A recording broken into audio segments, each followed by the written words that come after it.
Assalamualaikum warahmatullahi wabarakatuh. Salam sejahtera dan salam sehat kepada para senior, guru besar, serta sejawat sekalian yang tetap setia serta menyempatkan waktu untuk mengikuti acara publikasi Objin Surabaya yang pada hari ini setelah memasuki edisi ke-8. Dan tentu salam hormat selalu kepada guru-guru saya, Dr. Brahmana Askandar, selaku Ketua Departemen dan Inisiator, Prof. Eri Gumilar, yang pada hari ini akan menjadi moderator yang akan memandu diskusi, dan juga Dr. Rosi Aditya SPOG, subspesialis kedokteran fetal maternal selaku narasumber pada siang hari ini. Dan topik publikasi Objin Surabaya pada siang hari ini terkait salah satu sindroma yang sedang emerging akhir-akhir ini, yaitu plasenta creta. Dan Dr. Rosi akan memaparkan satu publikasi dengan judul Transabdominal and Transvaginal Ultrasound Findings Help to Guide the Clinical Management of Placenta Creta Spectrum Cases, yang telah dipublikasikan pada jurnal Acta Obstetrica et Gynecologica Scandinavica pada tahun 2023. Dan sebelum kita mulai diskusi, mari kita ikuti bersama opening dari Dr. Brahmana Askandar selaku Ketua Departemen dan juga inisiator acara publikasi Objin Surabaya. Saya persilakan Dr. Brahmana.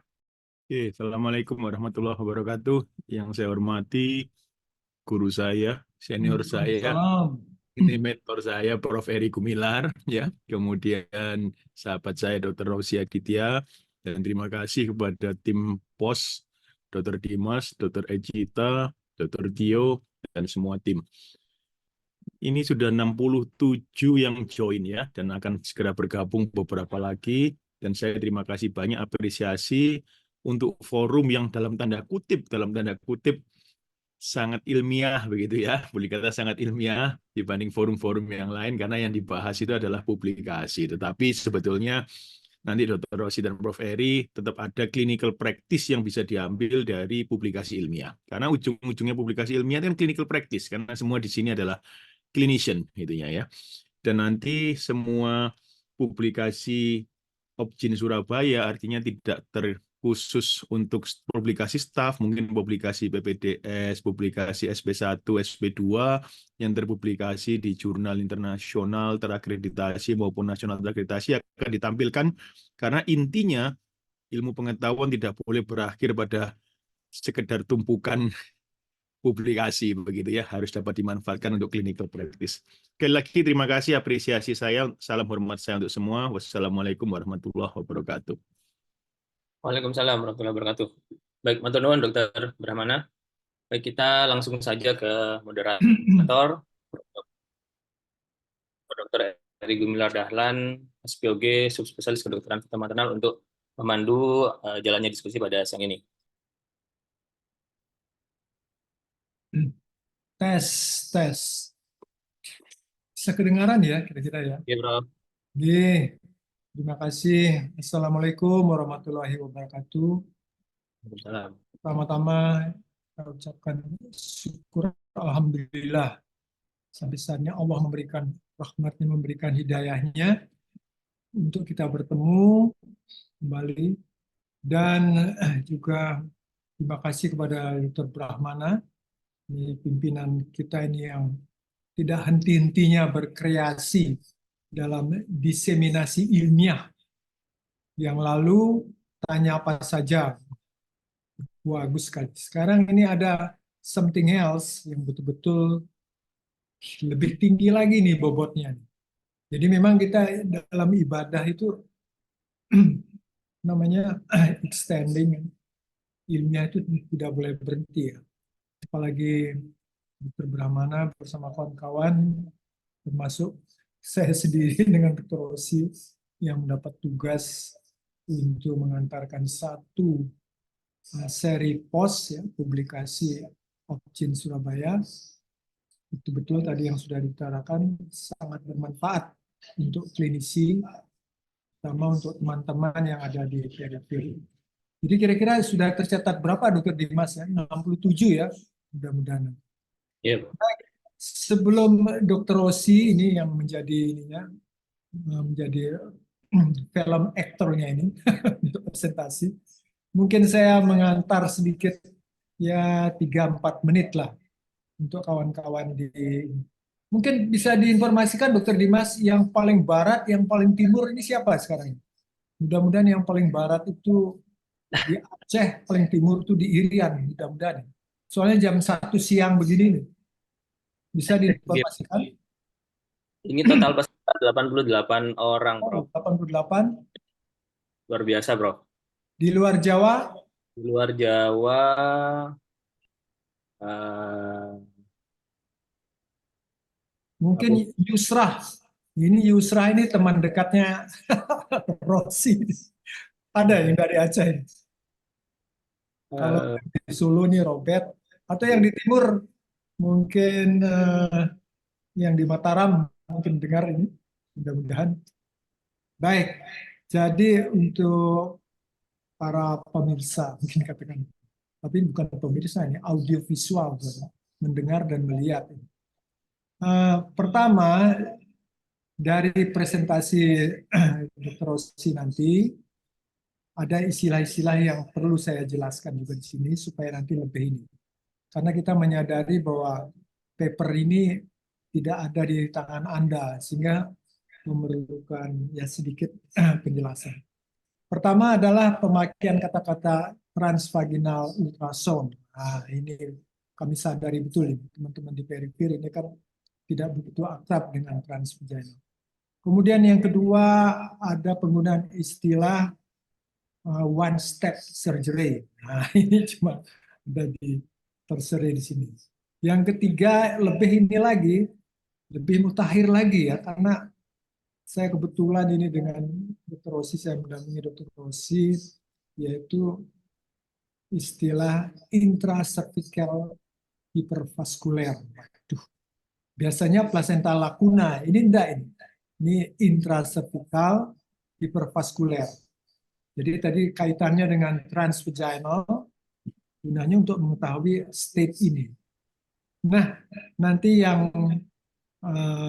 Dr. Rossi pasti akan datang pada satu konklusi apa gunanya paper ini seperti yang diutarakan oleh Dr. Brahmana tadi bagi klinisi adalah, ini saya sedikit agak panjang ya. Dr. Rossi sudah mengumpulkan kasus-kasus dari awal Januari 2021 sampai Juli 2022. Jumlahnya tadi berapa Dr. Rossi? 131 tidak salah ya. Dibagi atas coba saya melihat sebentar di sini. 126 kasus. Jadi yang dikumpulkan dari Januari 2021 sampai Juli 2022 ya. Ini dipelajari di sini dengan kesimpulan kasus-kasus yang dilakukan transvaginal ya, bila hasil pemeriksaan transvaginal didapatkan intracervical vaskuler lebih dari 50% pada plasenta creta, kan sebenarnya plasenta creta ini kan Anda sendiri nih yang mengirimkan semua ini ke Dr. Stomp. Saya ulangi lagi, bila plasenta creta yang Anda kirimkan ke Surabaya ini, setelah kita periksa lagi dengan transabdominal ada bulgingnya, kemudian diperkaya lagi dengan pemeriksaan transvaginal, ada intracervicalnya yang melebihi 50%, itu umumnya akan dilakukan akan dilakukan histrektomi total. Jadi demikian nasibnya. Tetapi bila intracervicalnya ringan, grade 1, tidak sampai 50%, bisa dikerjakan one step surgery. Artinya uterusnya bisa dipertahankan. Ya ini pesan yang bisa ini. Jadi nanti Dr. Rossi harus kita kirim feedback itu. Kirimannya dia itu nasibnya bagaimana itu? Apakah one step surgery ataukah hysterectomy? Baik, silakan Dr. Rossi. Sekarang sudah jam berapa ini? 10 menit, 10 menit past 1, 13 lebih 10 menit. Oke, silakan. Ya, makasih Prof. Izin share screen, G. Terlihat, G? Saya. Jelas, good. Terima kasih. Assalamualaikum warahmatullahi wabarakatuh. Mohon izin sharing tentang terima kasih atas Dr. Dimas, Dr. Brahmana untuk mengarrange acara yang bagus ini. Jadi acaranya sangat bermanfaat dan kami ingin sharing juga tentang publikasi kami. Jadi ini sebenarnya masuk terpublish itu masuk edisi Januari. Jadi sebenarnya baru publish bulan ini dalam bentuk majalah. Sebelumnya dalam bentuk eh, first view waktu bulan November. Jadi kita ngomongkan tentang bagaimana sih, apa sih pentingnya melakukan transvaginal ultrasound. Proyek ini sebenarnya di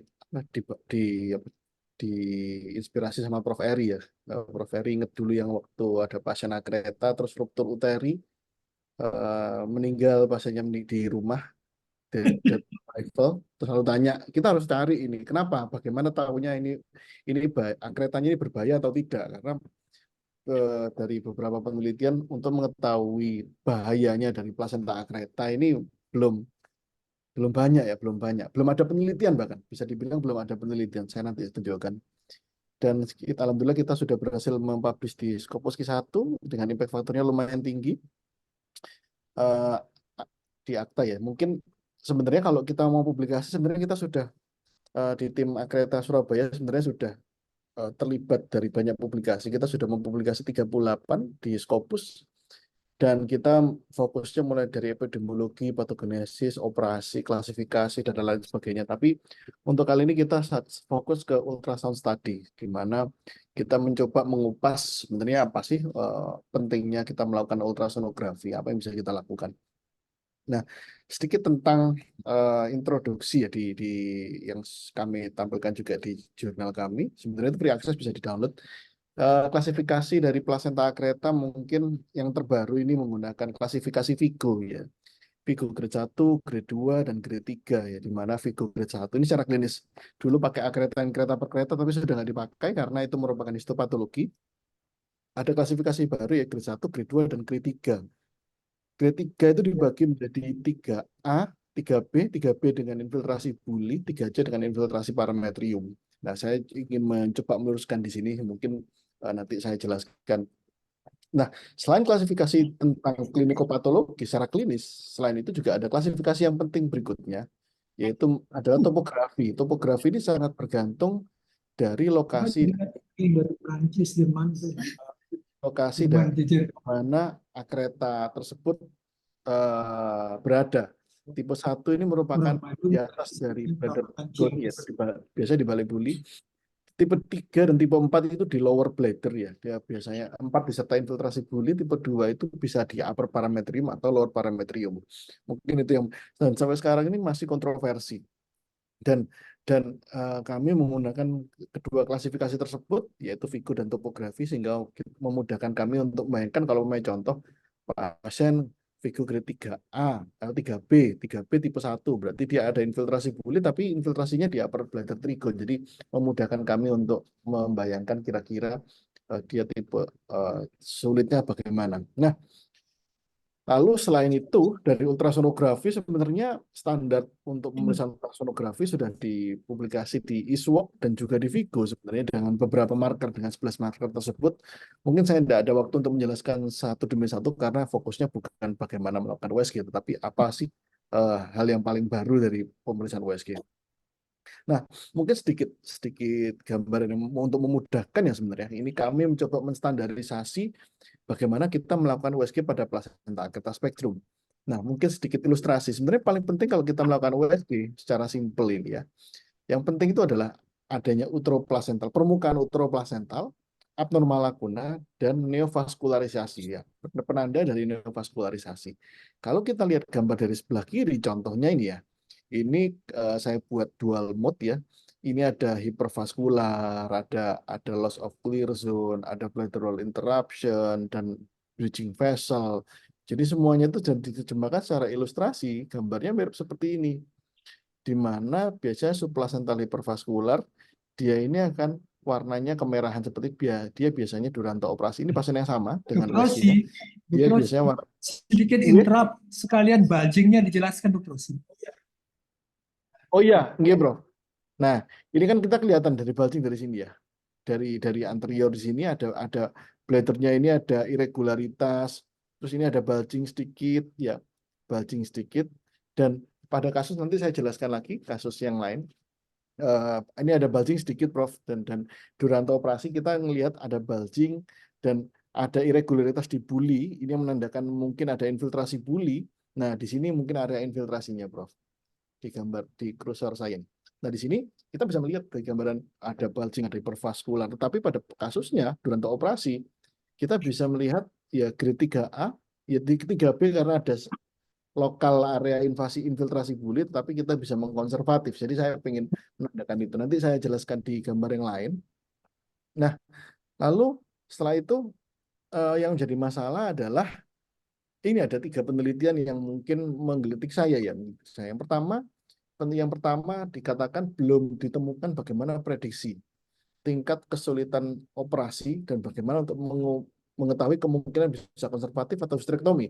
Ini dipublikasi tahun 2018.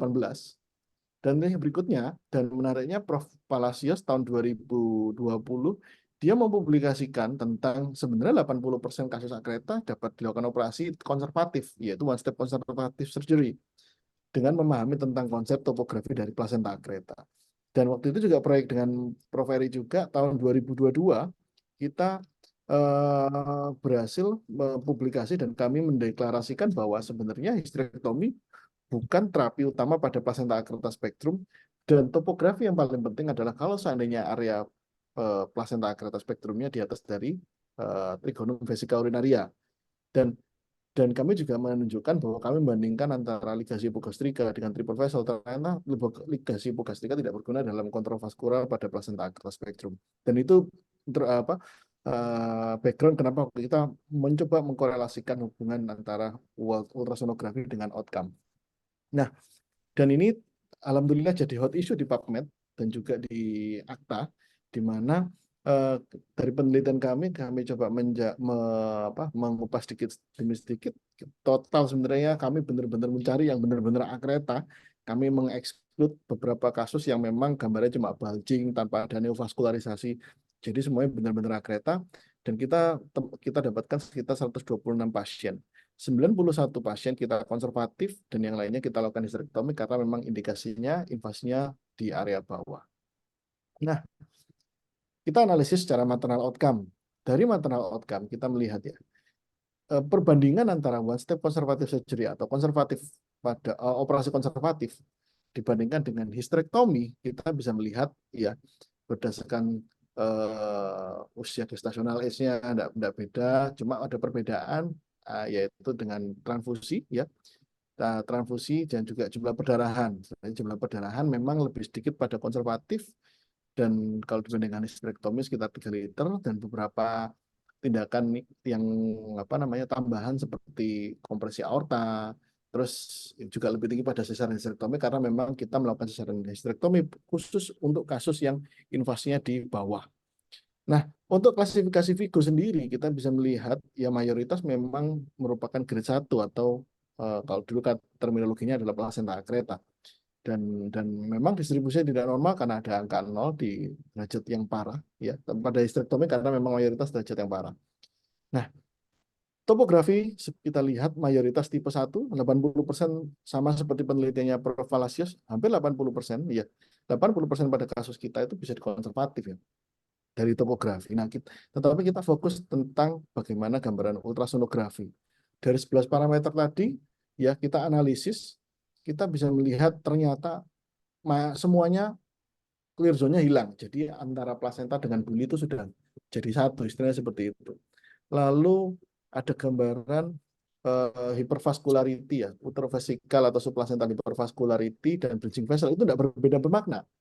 Jadi bisa dipastikan pada semua pasien kita itu clear zone-nya hilang dan juga disertai hipervaskular. Jadi memang benar-benar plasenta akreta. Tetapi kalau kita melihat dari gambaran ya, dari gambaran ini kita analisis semuanya ternyata mayoritas memang bermakna, nilai P-nya bermakna karena kurang dari 0,005. Tetapi saya mencoba melakukan regresi multivariat, yaitu kasarannya dari 11 parameter ini kita uji bersamaan semuanya, dan kita analisis mana sih yang paling dominan untuk histerektomi. Ternyata muncul 3 gambaran ini, yaitu bulging, ya, lalu berikutnya adalah parametrial hypervascularity, dan yang berikutnya adalah intracervical hypervascularity. Nah, kita menyadari bahwa bulging dan perlu diketahui juga kalau kita melakukan USG pada plasenta akreta spektrum yang sering miss dari beberapa objin, biasanya kita harus saat melakukan USG plasenta itu vesika urinaria harus penuh ya untuk mengetahui bagaimana plasenta bulging, bagaimana parameter hypervascularity dan juga intracervical hypervascularity. Nah, ini gambarannya mungkin ilustrasinya ya. Jadi kalau kita melihat kalau seandainya ada bulging dan juga intracervical hypervascular itu menandakan bahwa invasinya adalah di area lower bladder. Nah, ini gambaran bulging ya. Kalau kita lihat, kita melihat intracervical hypervascularity di sini. Kita bisa melihat cervixnya sampai depan sini. Ya, sehingga ini sekitar 50%, walaupun dalam duranta operasi didapatkan bulging, ya, duranta operasi ini kita akan melihat plasenta bulging, dan kita bisa melihat dengan vaskular di intracervical ini dengan kurang dari 50%, itu menandakan dia vaskular dari colpoterus, cabang dari arteri vaginalis. Dan sebenarnya area sini kita lakukan penjahitan cross seperti di gambar ini, dan kita bisa melakukan konservatif, kita bisa melakukan reseksi pada plasenta akreta spektrum dan kita rekonstruksi di uterusnya. Nah, sehingga kita berpikir bahwa untuk mengetahui derajat keparahan, ternyata kita analisis, ternyata kita bagi jadi 3, yaitu grade 1, grade 2, dan grade 3. Ini mirip sama lakuna, terinspirasi dengan plasenta lacunae. Jadi grade 1, grade 2, dan grade 3. Grade 1 ini panjang serviknya, ya, hypervaskularnya kurang dari 50% dari total panjang serviks. Ya. Dan grade 2 itu lebih dari 50%, bahkan mencapai OUE. Dan grade 3 ini disertai adanya loss of clear zone di area serviks dan plasenta. Nah, ini merupakan gambaran dari analisis kami. Nah, perbandingannya ini contohnya perbandingannya ya. Pada grade 1 ya tadi yang saya sebutkan, grade 2 serviksnya semuanya ada hipervaskular. Grade 2. Sedangkan grade 3 kita bisa melihat ini plasenta ini ada area-area bulging di anterior ya. Area bulging di anterior kita bisa melihat, dan kita lihat bulinya juga irregularitas dan ada lakuna ya di plasenta lakuna sampai ke bawah, dan kita bisa melihat bahwa antara serviks dengan plasenta itu jadi satu, tidak ada batasnya. Sehingga duranta operasi yang kita dapatkan, kalau grade 2 itu semua akan hipervaskular, sedangkan yang grade 3 kita akan melihat plasenta di area serviks. Berarti ada kemungkinan ini merupakan infiltrasi serviks. Nah, disinilah kami menyadari bahwa ternyata transvaginal ultrasound ini sangat penting, sangat krusial. Dan bahkan saya ingat sekali dulu waktu awal-awal plasenta akreta, kita takut untuk melakukan USG transvaginal, takutnya malah merangsang perdarahan dan lain-lain. Tapi ternyata sangat berpengaruh. Nah, kalau kita lihat intracervical hypervascularity, grade 1, grade 2, dan grade 3, ini saya salah ketik, intracervical hypervascularity, kita melihat bahwa kita bandingkan dengan derajat keparahan serviks, ya, mayoritas kita bisa 83% kita bisa konservatif, ya. 91% bisa konservatif. Tapi kalau seandainya grade 2 dan grade 3 ini lebih dari 50% kita ya bisa dibilang hampir pasti kita lakukan histerektomi karena derajatnya cukup parah. Dan kalau ini beberapa hal yang penting, yaitu kejadian emergency pada derajat grade 3 di mana loss of clearance antara serviks dan plasenta itu sebenarnya kejadian emergensinya sangat tinggi. Dan yang berbahaya lagi adalah unexpected bleeding itu sangat tinggi, sekitar 42%. Dan otomatis dari panjang serviks juga lebih pendek pada yang grade 2 dan grade 3. Mungkin sedikit ilustrasi, ya, ini intracervical hypervascularity. Kita kalau operasi akreta rekomendasinya dalam posisi litotomi dengan ada kantong yang menampung di bawahnya. Pada kasus ini, kasus merupakan intracervical hypervascularity grade 3, dan kita bisa melihat. Jadi waktu operasi kita belum ngapa-ngapain, ya, terjadi perdarahan masif pervaginam. Nah, ini kan susah. Kita belum buka bahkan. Dulu saya ingat sekali tahun 2018 operasi dengan Prof. Heri, kasusnya sama. Waktu itu kita belum melakukan TVS, Prof, ya. Kasusnya sama. Kita lagi operasi, baru melahirkan bayi, belum megang vaskular, belum megang apa-apa, tensinya drop. Dia lapor kok shock penderitanya. Iya, betul. Shock, terus habis itu anestesi bingung, dikira karena efek dari anestesi, sampai bingung, tapi ternyata perawatnya yang teriak-teriak waktu itu karena lantainya banjir. Nah, ternyata memang rekomendasi kita harus melakukan menampung area vagina ini karena beresiko, dan kita bisa melihat kalau seandainya intracervical grade 3 berarti resiko terjadinya sekitar 47% tadi ya, 42% tadi ya. Jadi sangat tinggi, sangat tinggi. Ini contoh lain. Ini contoh lain kasus kita intracervical hypervascularity.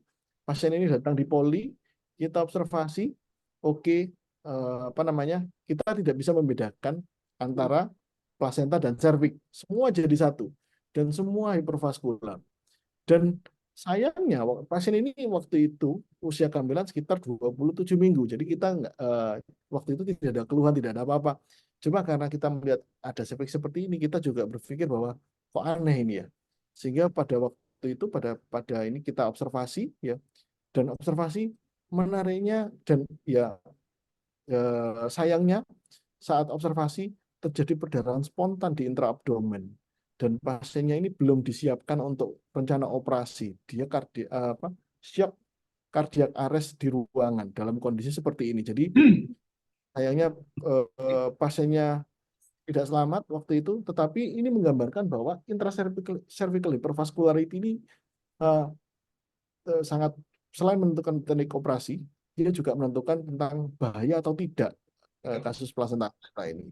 Dan ini merupakan gambaran bahwa jadi kalau seandainya trimester pertama, kedua, melakukan TVS, didapatkan serviksnya sudah mengalami kerusakan, hati-hati, segera dirujuk. Bahkan bisa saja kami sedang menganalisis, kami mau melakukan penelitian secara prospektif tentang intracervical hypervascularity multicenter study dengan beberapa negara. Nah, bisa saja ternyata kalau grade 3 ini kemungkinan untuk outcome-nya sangat nggak bagus, dan bahkan mungkin ini merupakan indikasi kedepannya mungkin akan merupakan indikasi dilakukan terminasi atau monitor ketat, yaitu nanti kita lihat bagaimana dari hasil penelitian ini.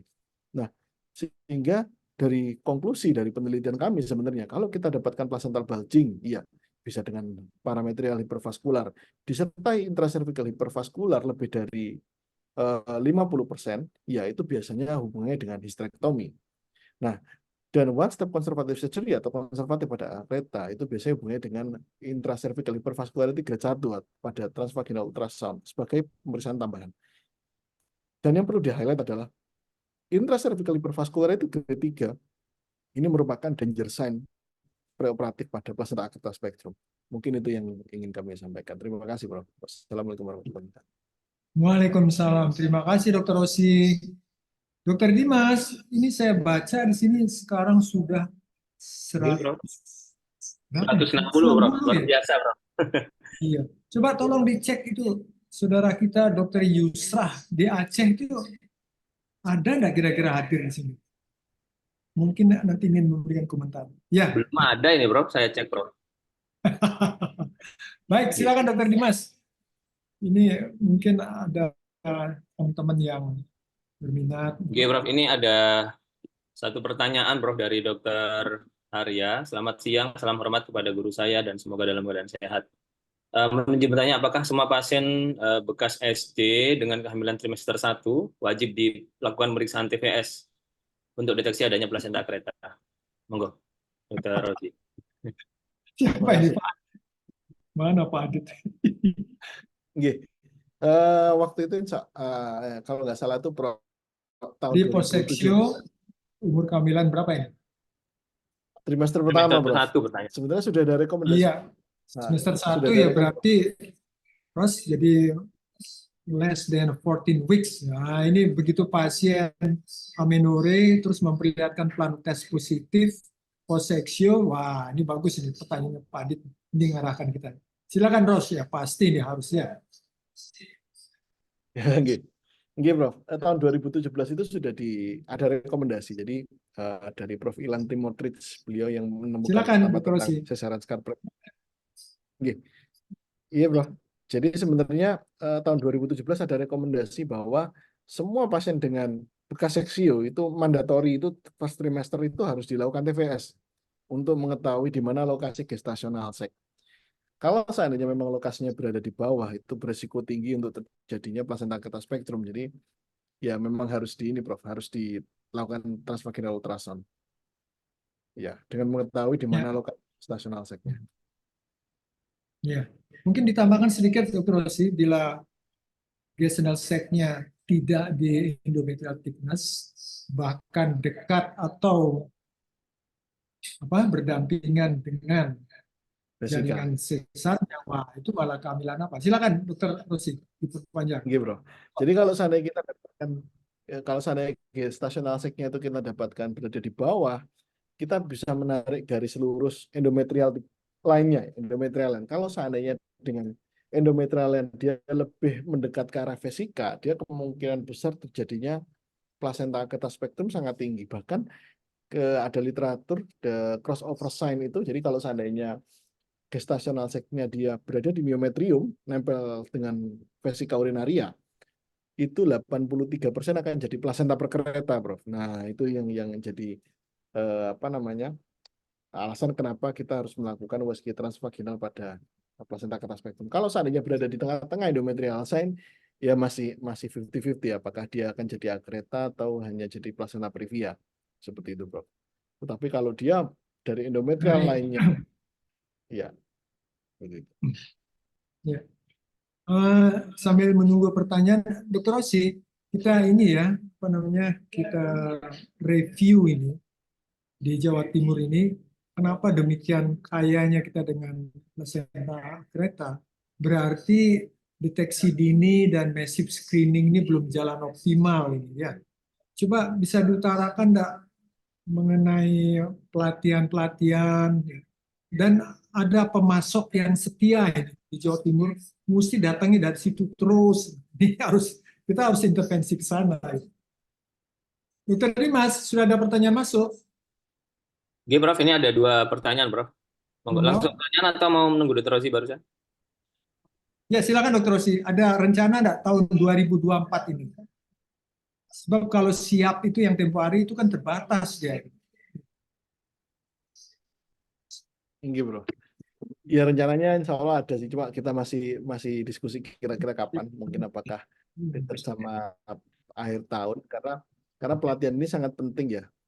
Kalau kita melihat contoh bulan ini, Prof, 2 minggu ini, Prof, contoh 2 minggu ini kita menerima dan kita sudah menjadwalkan ini sekitar 9 pasien, Prof, untuk 2 minggu ini. 9 pasien untuk 2 minggu ini dengan rujukannya rata-rata sudah trimester 3. Jadi kita sebenarnya ya berarti deteksi dini kita masih kurang masif ya. Apakah karena kita yang terlalu banyak pasien? Karena kan syaratnya untuk USG akreta vesika harus penuh ya. Kalau memangnya kosong nggak kelihatan biasanya. Jadi kalau pasiennya tambah ramai biasanya malah sedikit untuk kemungkinan untuk lolosnya banyak, Prof. Itu yang pertama. Terus yang kedua, dan biasanya yang sudah terdiagnosis pun setelah dikasih tahu ke keluarganya juga biasanya tuh keluarganya dan pasiennya sendiri tidak mau dirujuk ke Sutomo. Ini yang merupakan dilematik ya. Dan itu sering sekali menyebabkan kita sering sekali mendapatkan kasus dalam trimester ketiga dan telat. Dan memang dari total 700 kasus yang kita kerjakan sampai minggu kemarin, itu memang ada beberapa rumah sakit yang ya rumah sakit itu aja yang rujuk.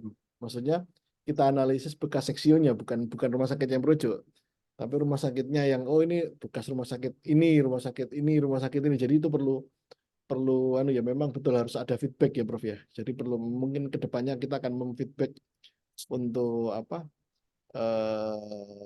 bekas seksionya siapa, mungkin kita akan feedback. Mungkin memang harusnya meningkat akreta, tetapi nggak semeningkat ini ya, gitu, Bro. Ya, kita sampai sekarang masih seminggu 3 pasien.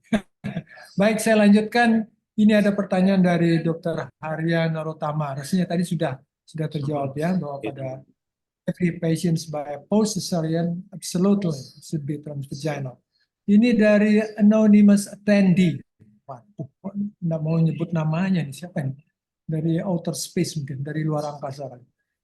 pemeriksaan TVS apakah diperkenankan dilakukan oleh SPOG di daerah? Bagus ini pertanyaannya ini.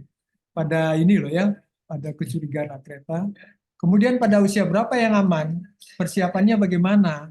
Kemudian temuan apa yang paling penting yang mengarah ke plasenta akreta? Silakan Rosi. Ada 3-4 pertanyaan, tapi memang betul-betul ini. Bagaimana di daerah ini kalau pada suspek plasenta akreta, gimana ya? Karena konsekuensinya dari penulisan paper ini yaitu adalah kemanfaatan untuk klinis, ya. Tapi kan di sini ada sistem rujukan, ada tertiary, kemudian ada yang di bawahnya. Nah ini bagaimana? Silakan. Ya bro. Kalau pada tertiary, kalau pada apa namanya, perlu nggak sih kita melakukan TVS? TVS ini sebenarnya untuk tambahan bro. Secara rutin kalau seandainya kita pada trimester pertama kecurigaan itu memang perlu dilakukan transvaginal ultrasound.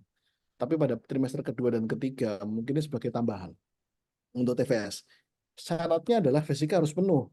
Ya, kita dengan melakukan transabdominal sebenarnya gampang kok kalau dengan vesika penuh. Kita melihat bentuknya pokoknya aneh Mas Prof. Biasanya Bro. Nggak perlu sampai yang apa namanya pakai 3D ultrasound atau yes nggak usah. Mungkin secara simpel kita melihat pakai 2D atau ada dokter yang boleh pakai Doppler. Kita akan melihat plasenta sama buli itu nggak ada batasnya. Nah, perlu nggak kita melakukan TVS? Pertanyaan bagus. Mungkin diperlukan kalau pada trimester kedua kita melakukan USG TVS untuk melihat serviks, untuk melihat parah nggak ini. Ya, kalau seandainya parah, ya itu tadi, bro. Resiko meletusnya kan tinggi, bro. Sehingga mungkin rujukan awal itu sangat diperlukan, sangat diperlukan. Ya memang apa istilahnya ada beberapa pasien yang dijelaskan, Bu ini akreta dirujuk ke pusat rujukan akreta banyak yang tidak mau. Cuma dengan adanya USG transvaginal kita mengetahui derajat keparahan area serviknya, kita bisa kasih tahu, Bu ini resiko perdarahannya sangat masif dan apa namanya kita bisa kasih tahu sebagai informasi tambahan ya. Jadinya kesannya nakut-nakutin tapi memang seserem itu memang. Jadi perlu ini kan dilakukan. Ya, Dokter Rosi, kita kan masih ingat ya, yang sudah diutarakan di alarm itu kan Placenta Akreta Index, ya, PAI. Nah, sekarang dengan paper ini akan pengayaan ya, apalagi ditambah dengan something else, information from transvaginal. Nah, itu lebih kaya lagi. Nah, tadi Anda waktu mengilustrasikan kasus yang kita kerjakan di Dr. Sutomo, bahkan pada usia minggu ke-28 ya, sudah demikian hebatnya. Ya. Sehingga kalau pertanyaannya itu pada usia kehamilan berapa yang aman ya, kira-kira pada the first half atau sebelum 28 minggu ya. Nah ini, sebab kalau enggak ini nanti pasiennya ditunda-tunda di daerah dan dikirim. Ya bro. Silakan. Sejak rekomendasinya pada penelitian kita melakukan ini untuk mengetahui kemungkinan saat operasinya ya Prof ya. Jadi mungkin sudah pasien datang, sudah TRM, kita cek USG transvaginal, waktu operasi itu bagaimana. Tetapi beberapa tambahan kasus yang kita pengalaman kita waktu trimester awal dan awal trimester kedua itu ternyata sudah bisa kelihatan Prof. Jadi pervaskular itu sudah mulai muncul. Jadi kita melakukan USG transvaginal trimester kedua pun masih tidak apa-apa. Ya, tapi hati-hati maksudnya cara melakukan apa namanya USG-nya itu bukan berarti perutnya dimasukkan sampai mentok gitu Prof ya. Jadi mungkin ditarik sedikit, kasih jarak lah. Ya, seperti itu. Baik, kita lanjutkan pertanyaan berikutnya dari sejawat Sofyan Andri. Ini lebih spesifik pertanyaan ini, yaitu mengidentifikasi trigonal bladder-nya ini. Ya, untuk topografi pas. Mungkin ya, kalau bisa slide-nya diputar lagi ya, supaya kita bisa lihat sama-sama. Sukar nggak nyarinya, Ros? Trigonal bladder. Tujuannya ya, supaya pas ini, intracervical hipervaskulernya dia. Ini Prof ya. Terima kasih, ini pertanyaannya Dr. Sofyan Andri. Ada di mana ini, Dr. Dimas ya? Sofyan Andri ini rasanya pernah dengar ini. Halo Pak Sofyan, ada di mana Pak Sofyan?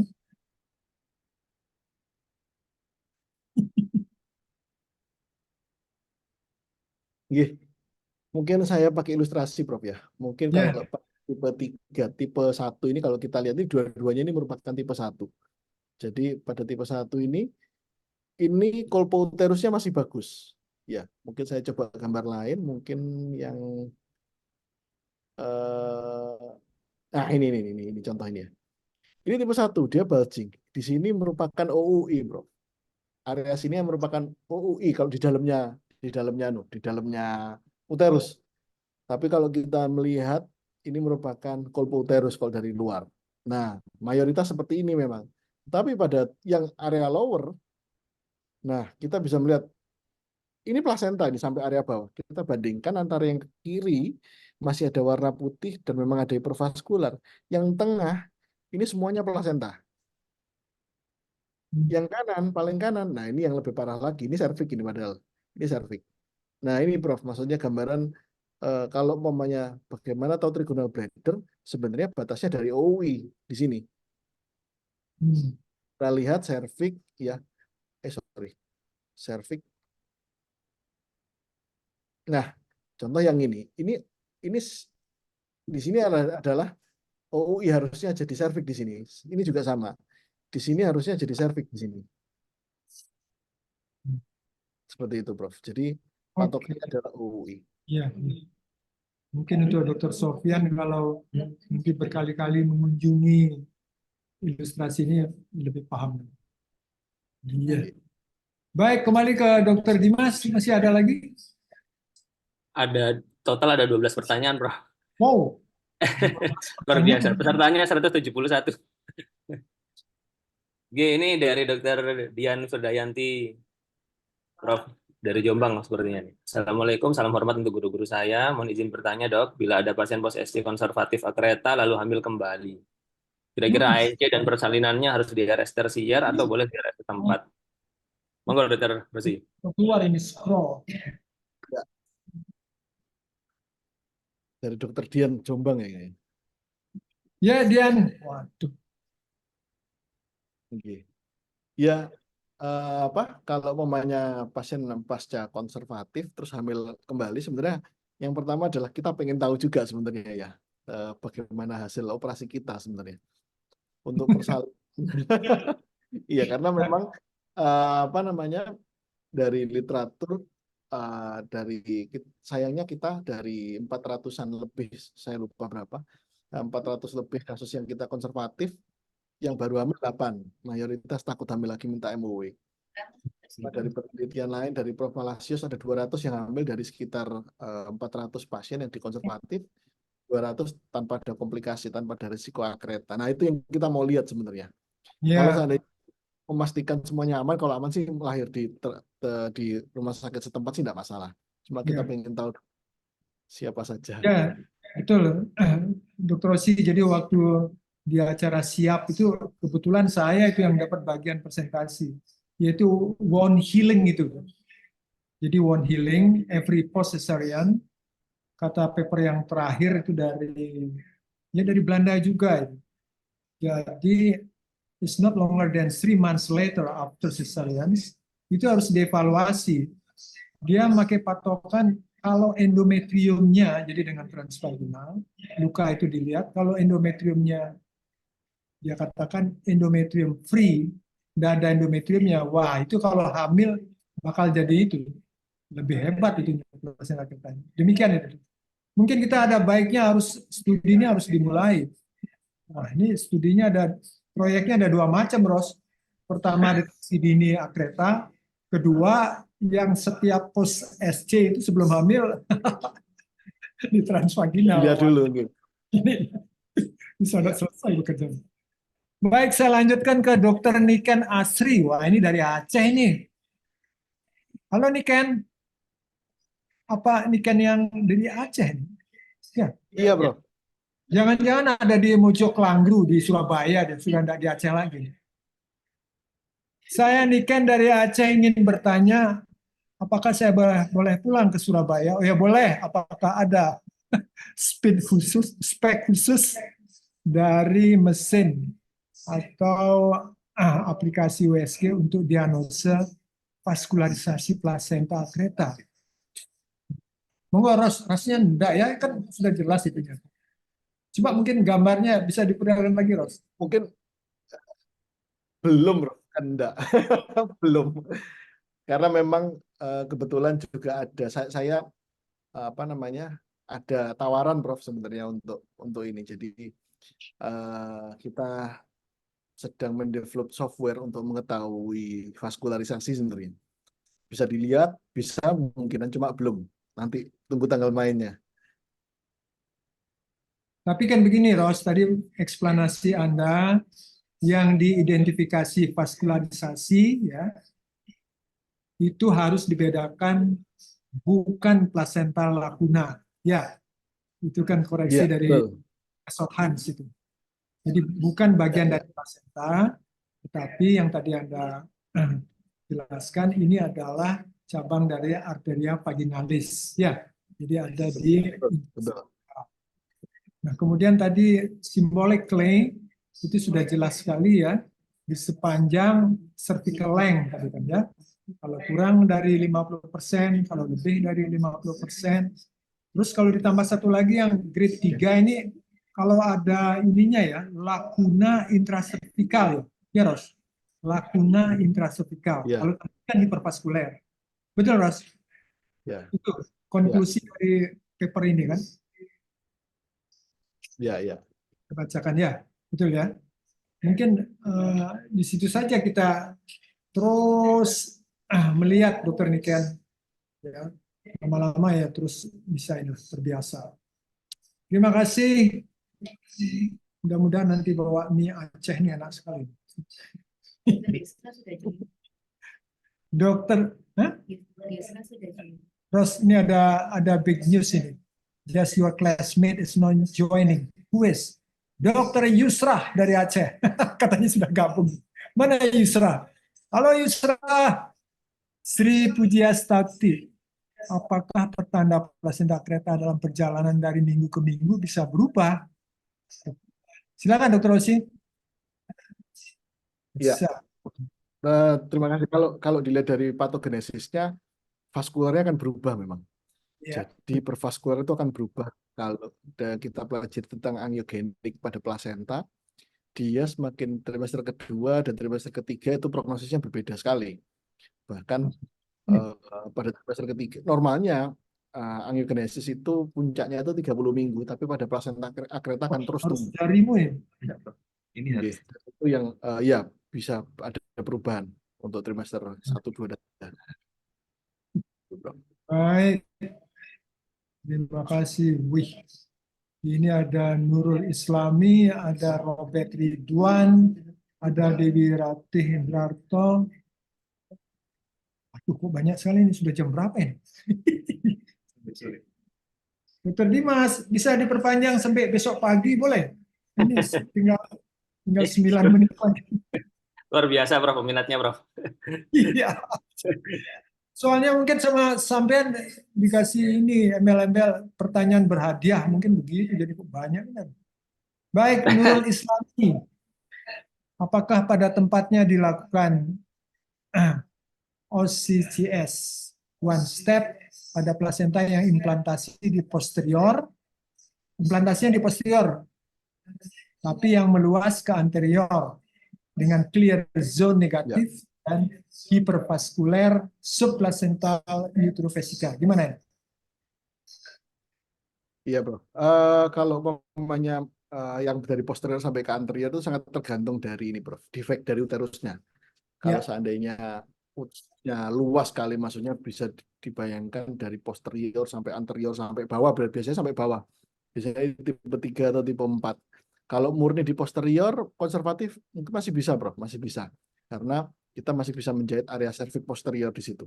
Tapi kalau seandainya rusak, ada Dayson semua, jadi benar-benar kelihatan sampai posterior sampai anterior, berarti diffuse bawah itu ya kemungkinan untuk konservatifnya juga. Dan semua dari bagaimana kondisi colpoterus atau area cervix itu sehat atau tidak. Oke. Robert, Assalamualaikum Robert. Waduh, dari Solo masih ingat sama Surabaya. Ros, ini loh, bertanya loh, bagaimana sih membedakan antara fibrotik atau adesi biasa pada bagian plika vesikoperina? Wah, ini kok sampai ke situ dia melihatnya. Hah? Jangan-jangan Kayaknya mau operasi kereta ini. dia ini penelitian ini. Waduh. Merupakan danger zone. Silakan dikomentari. Oke.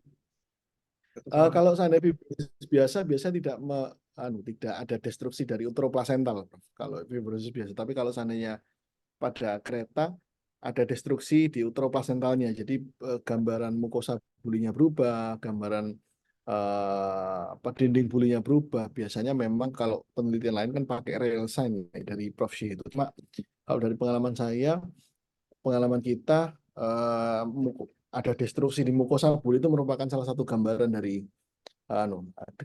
infiltrasi buli di situ, Prof. Ya, Biasa. tapi begini Dr. Rosi, ini saya termasuk orang dulu ya, orang lama ya. Plika vesikoperina ini kalau dulu SC itu memang harus dilakukan, dipisahkan. Tapi sekarang ini rasanya enggak ini, langsung aja.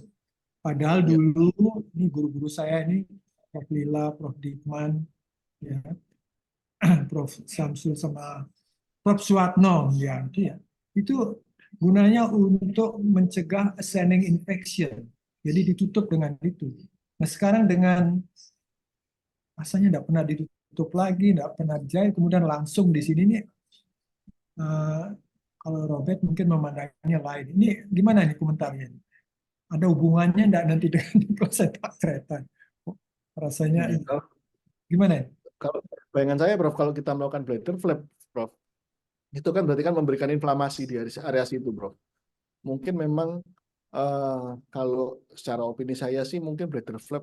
Makanya sekarang rekomendasi untuk insisi uterus kan di atas dari Rekomendasi gimana? Rekomendasi sekarang untuk SC itu di atas plika vesicouterina, Prof. Berarti kan kita dari inflamasi di area yang kita bladder flap. Sehingga kita tidak perlu bladder flap, kita langsung insisi di atasnya dari plika vesicouterina. Ya, mungkin nanti kita bisa diskusi. Sebab yang saya presentasikan waktu siap itu kan wound healing itu kita memperhatikan untuk kedepannya supaya penyembuhannya bagus. Ya, jadi tadi kalau yang endometrial free itu ini potensi untuk itu. Nah ini rasanya terkait ini dengan dengan plika vesicouterina di sini, karena wound healing itu kan hari ke-7 itu kan fibrotik itu yang kita harapkan, sehingga penyembuhan itu jadi bagus. Ya mungkin nanti ini ke depan. Baik, saya lanjutkan ke Dewi Ratih. Baik, faktor risiko apakah yang paling dominan bisa menyebabkan terjadinya PAS pada kehamilan bekas SC, silakan. Ya. Apakah ini dia kasih pilihan nih? Malah kita disuruh menjawab nih, multiple choice. Teknik operasi, jarak kehamilan, status gizi, indikasi sesar, paritas, indikator lain. Ini mungkin terinspirasi dengan debat capres ini ya. Ini cerdas cermat ini. Cerdas cermat. Bang Oros, yang mana nih? Dari nomor 1 sampai nomor 6. Ya, sedikit tergelitik ya. Kita mencoba menganalisis waktu itu sama Dr. Andrew waktu itu, Prof ya. Kita menganalisis secara retrospektif. Kita mencoba menganalisis ini semua. Jarak kehamilan dengan sesar sebelumnya nggak ada hubungannya, itu yang pertama. Terus status gizi, ternyata obesitas ada hubungannya. Obesitas berarti mungkin obesitas mengganggu wound healing, dan menariknya ini sesuai dengan ada penelitian di Eropa, ternyata obesitas salah satu faktor plasenta kereta waktu itu. Nah, ini kira-kira eksplanasinya apa, Ros? Obesitas ini apakah dengan wound healing atau dengan apa? Mungkin hubungannya dengan wound healing mungkin, Prof ya. Dengan healingnya itu obesitas itu mengganggu wound healing pada uterus waktu itu. Ya, karena Ros kalau obesitas ya, apalagi lebih dari 30, itu jangan lupa T helper 1 progestokain, jadi sitokin proinflamasinya memang tinggi, sehingga healingnya itu terganggu. Ya, ya. Terus gizi, indikator lain. Monggo, silakan. Kan? Lalu indikasi sesar ini kita lagi menganalisis indikasi sesar seksio. Kita sedang menganalisis indikasinya dan sangat susah sekali karena memang informasi yang kita dapatkan dari pasien juga gelambir. Biasanya banyak pasien yang tidak tahu diindikasikan SCI sebelumnya kenapa. Terus cuma yang menarik adalah ada beberapa rumah sakit yang rutin menyumbang. Ya itu ya. Itu yang kami sedang berpikir bagaimana kita menganalisis penyumbang tersebut. Maksudnya apa? Apakah ada hubungannya dengan teknik operasi? Apa ada hubungannya dengan emergensi? Nggak ada hubungannya juga sih sebenarnya dengan emergensi. Rata-rata elektif. Apakah ada hubungannya dengan penggunaan bahan yang low cost? Mungkin itu yang kami bayangkan seperti itu, Prof. Cuma itu merupakan penelitian yang sangat susah karena cukup sensitif juga, sehingga kita harus memikirkan bagaimana kita menganalisis. Sehingga kalau seandainya kita bisa, harapannya sih kalau kita bisa memecahkan itu semua, harapannya kita bisa membuat program yang terarah untuk bagaimana untuk menurunkan kejadian dari akreta. Iya. Dr. Rossi, Anda kan juga pasti masih ingat, itu impresif sekali presentasinya Prof. Hans itu ya. Pada 2 masalah di mana akreta itu tinggi, bila primigravida whatsoever indicate by cesarean, nah ini biasanya akreta itu nanti pada kamera berikutnya ya. Kalau pada primigravida itu 1, terus kedua lokasi irisannya loh terlalu di bawah itu. Nah itu kan punya Hans. Saya lupa satu lagi apa, Ros? Apakah jahitannya single apa double apa ini? Locking sutur, bro. Locking sutur. Ya. Locking sutur itu menyebabkan hipoksia jaringan sehingga healing prosesnya terganggu. Jadi tergantung itu juga interlocking single atau itu. Ya. Oke. Ya, Dr. Dewi Rate, kita berlanjut ke Herdiarto Safiuddin. Dari mana beliau? Patofisiologi plasenta akreta. Waduh, ini sudah ini. Gimana? Silakan, Ros. Yang terkini apa ini? Ya, di acara siap tempo hari sudah dijelaskan. Monggo, silakan diulang lagi. Ya, penyebabnya memang karena bekas seksio ya, yang healing prosesnya terganggu. Setelah healing prosesnya terganggu, ya healing dengan terbentuknya niche yang jelek, itu akan merangsang terbentuknya hipoksia di area situ. Nah, hipoksia ini akan menarik gestational sac untuk nempel di area skarnya itu, dan itu akan karena hilangnya nitabul layer, nah itu akan menyebabkan growth factor itu muncul, tapi nggak cuma dari dalam uterus, tapi juga dari luar, dari vesika, dari mana tergantung lokasinya. Nah itu yang akan merangsang hipervaskularisasi dari vesika, dan dia tumbuhnya akan lebih agresif keluar. Nah itu yang mungkin salah satu faktor mekanisme terjadinya akreta, yang secara singkat seperti itu ya. Ya, baik Rosi, terima kasih. Tidak ada lagi yang menghalangi kecuali ya ini 1 minute 59 13 59. Baik, aduh, sebenarnya kita juga berat sekali untuk berpisah kepada pemirsa ini. Inginnya terus dilanjutkan. Izinkan Dr. Dimas, ini dari Rosi dan juga ini Dr. Kur sama Dr. Bayu. Terima kasih Dr. Niken karena ini khusus untuk kita mie Aceh sayangnya belum ada yang frozen. Jadi mohon maaf, harap ditunggu di Aceh jangan. Jadi kita harus ke Aceh. Terima kasih. Kami minta maaf sekali lagi tidak bisa menjawab semua. Ini saya scroll di bawah masih ada.